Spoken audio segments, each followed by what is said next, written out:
Hello everyone, today we are going to work on the distributive property. Distributive property is part of solving equations, so you need to be really strong in this subject. So first of all, what is a distributive property? We use it by distributing what is outside of the parentheses to each term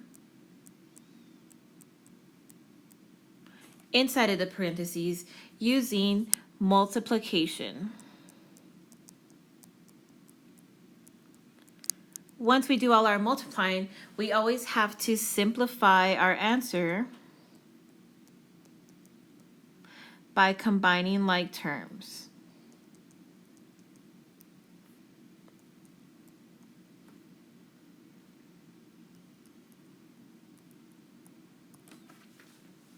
Okay, so it's pretty easy stuff. All it is multiplying. The hard part about it is making sure that you're multiplying the right things and that you keep everything as organized as possible. So we are going to start with an easy example here. My example is 5 parentheses n plus 5. It needs to be multiplied by everything inside the parentheses, each term separately. So we start by getting this 5 and we multiply it to the first thing, to the n. When you multiply a number and a letter like that, so a variable and a coefficient, it's not very hard. All you have to do is put them next to each other. So 5n. Next, I need to multiply it by the next term. So 5 times 5. This one is more like your normal multiplication. And we should know that 5 times 5 is 25. Now, because of this plus sign in the front, it's going to be a positive.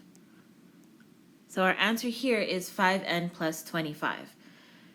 Now, the second step is to combine like terms, but in this case, we do not have any like terms. Okay, the second example, 10x parentheses x plus 4. The 10x on the outside needs to be multiplied by each term that's on the inside. So if I do 10x times x, the one thing that you do have to remember is that when you have a variable, so in our case the x, that has no number in front of it, there is an invisible 1 here. So inside the parentheses before the x, there is a 1. So when we're multiplying this term, we are going to multiply the variables first, or I'm sorry, the coefficients first. 10 times 1 is 10. Then we multiply the variables, x times x. Since there's now 2 of them, we're going to write that as x to the second power. Now we need to multiply it to the second term, so 10x times 4. Let's multiply those numbers first. So that would get us 10 times 4 is 40, and because of the plus sign here, it would be positive 40. But I still have the x here. That doesn't go anywhere, so that needs to stay with the term. Now we would simplify as much as possible by combining like terms, but in this case, they are not like terms because the first term has an x squared and the second term just has an x with no exponent. So they're not considered like terms and we can't combine them. Okay, now let's look at the third example. 2p minus 3 parentheses p plus 4. When you're distributing, you can only distribute what is right next to the parentheses. So here in our example, the only thing that's next to the parentheses is the negative 3, the minus 3 part. The 2p in the front, since it's not right next to the parentheses, we can't do anything to it. So the 2p is going to stay the same. But now let's get that negative 3 and let's multiply it in. So if I have negative 3 times p, like I said before, when you have one number and one letter, you don't need to do much work. All you need to do is put them next to each other. So negative 3p. But now let's do that next term. If I have negative 3 times positive 4, well, I think we know that 3 times 4 is 12, but what sign should go in front of it? Is it a positive or a negative? So take a look at what we have. We have a negative number being multiplied by a positive. When the signs are different and when you're multiplying, it will be a negative. So that's everything being multiplied out. But in this case, we do have some like terms that we can combine. This first term has a p, and this second term also has a p, so we can put those together. 2 minus 3 is negative 1, but whenever it's a 1, you don't need to write it. We do need the negative sign. And that minus 12, since it has nothing to combine with, we just got to bring it down. So this would actually be our final answer, negative p minus 12. Okay, the next example is pretty similar to that. I do want to correct one thing though. If you take a look at my sample there, I used 2 different letters. I didn't mean to do that. So let's change this x to an n.